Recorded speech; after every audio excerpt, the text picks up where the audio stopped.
Salam saudara pemirsa, sebelum saya menyampaikan firman untuk saudara-saudara sekalian, saya ingin menyampaikan sebuah lagu kiranya menjadi berkat untuk saudara-saudara sekalian.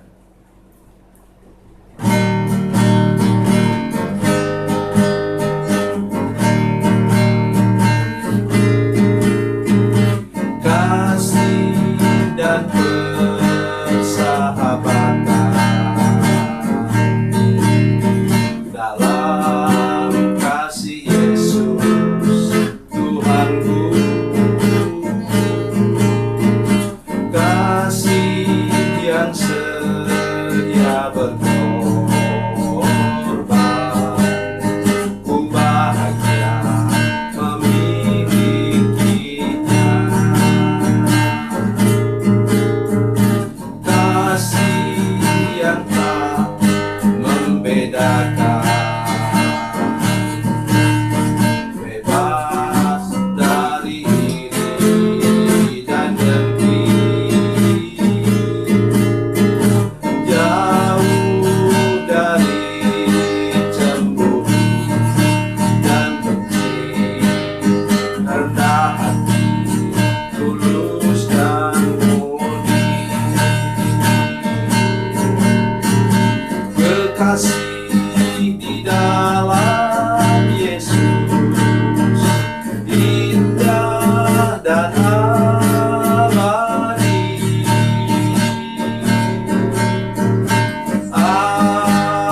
Anugerah dari Tuhanku di dalam kasih dan darahnya.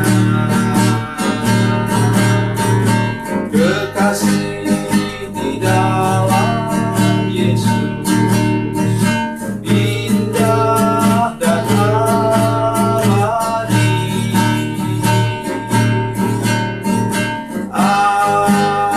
Anugerah dari Tuhanku di dalam kasih dan darahnya.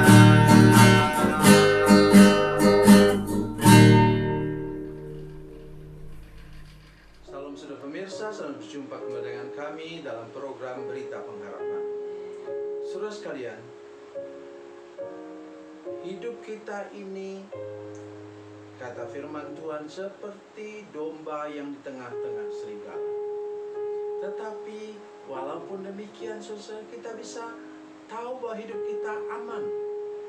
Karena misalnya Mazmur 23 ayat yang keempat mengatakan, sekalipun aku berjalan dalam lembah kekelaman, aku tidak takut bahaya, sebab engkau besertaku, gadamu dan tongkatmu itulah yang menghibur aku.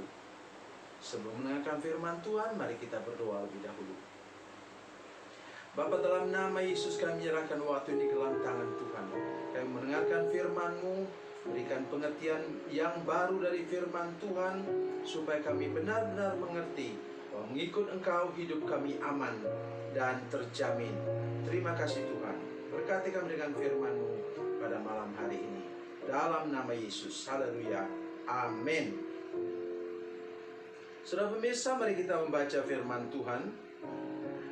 Membaca firman Tuhan dari Injil Matius pasal 1 ayat 23. Matius pasal 1 ayat 23. Sesungguhnya anak darah itu akan mengandung dan melahirkan seorang anak laki-laki, dan mereka akan menamakan dia Immanuel, yang berarti Allah menyertai kita. Ayat ini dikutip saudara sekalian dari Yesaya pasal 7 ayat yang ke-14. Saudara pemirsa, saya ingin untuk menolong kita hari ini untuk mengerti sesuatu, bahwa sebenarnya kita dengan Tuhan itu harus juga bersifat timbal balik. Di sini Tuhan, biasanya firman Tuhan ini disampaikan pada waktu sekitar hari Natal, tapi sekarang kita mendengarkannya di bulan April.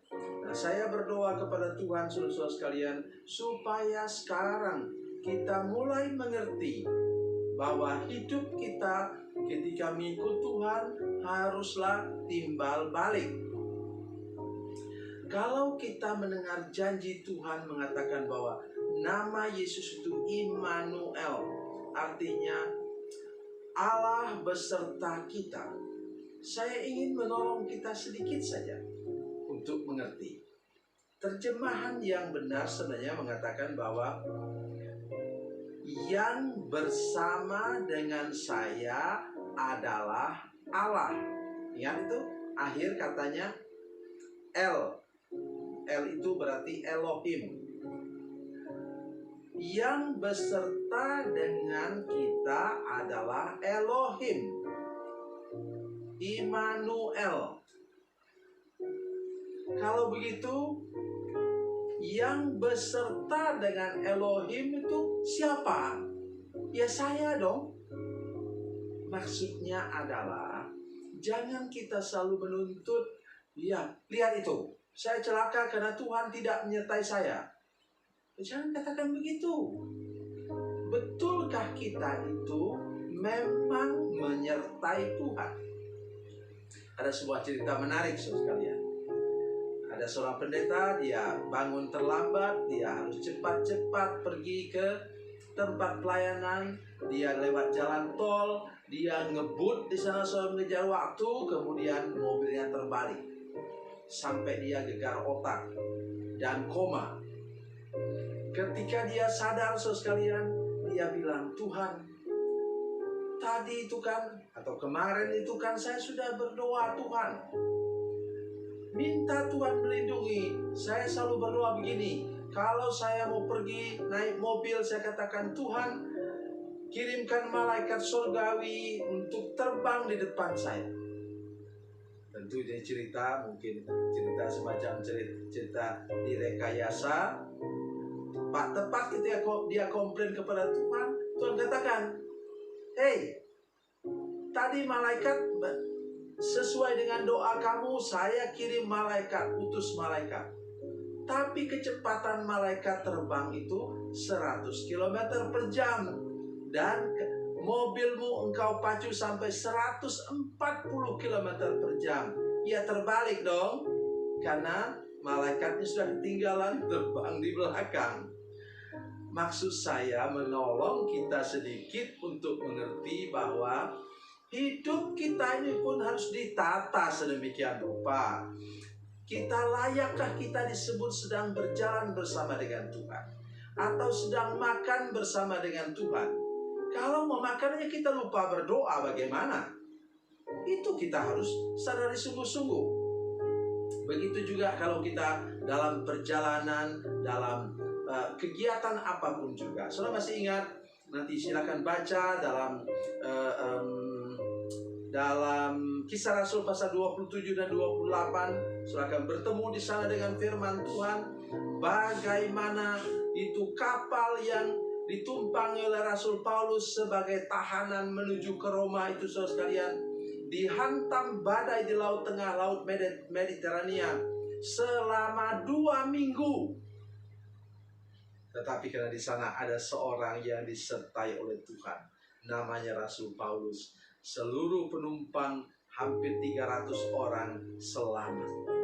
Dan luar biasanya lagi ialah mereka justru didorong semakin dekat ke Italia, semenanjung Italia. Mereka terdampar di mana? Di Malta, Pulau Malta. Sekarang jadi Republik Malta. Persis di ujungnya semenanjung Italia. Bagaimana mungkin? Karena di sana ada satu orang yang disertai oleh Tuhan. Tuhan bisa membalikkan keadaan bila benar engkau disertai Tuhan dan juga memang layak disertai oleh Tuhan. Jaga hidupmu sekarang. Jaga hidup saudara-saudara pemirsa dan seluruh jemaat sekalian, supaya kita nampak bahwa hidup kita layak untuk disertai oleh Tuhan. Tuhan Yesus memberkati. Tuhan Yesus baik. Mari kita berdoa. Bapa, dalam nama Yesus, terima kasih banyak Tuhan untuk kebenaran firman Tuhan hari ini. Tolong kami supaya kami tidak hanya menuntut disertai oleh Tuhan, tetapi Allah Immanuel itu Tuhan. Yesus Kristus itu layak untuk disertai kami sebagai anak-anak-Mu. Terima kasih Tuhan. Terpujilah nama-Mu Tuhan Yesus. Dalam nama Yesus, haleluya. Amin.